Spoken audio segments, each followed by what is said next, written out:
Flores Chica.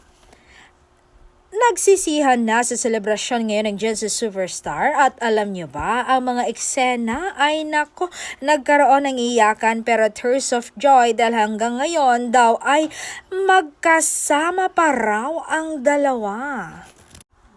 Nag-iyakan na magkasintahan habang sumasayaw sila ng sweet dance na nakahiligan na nilang gawin.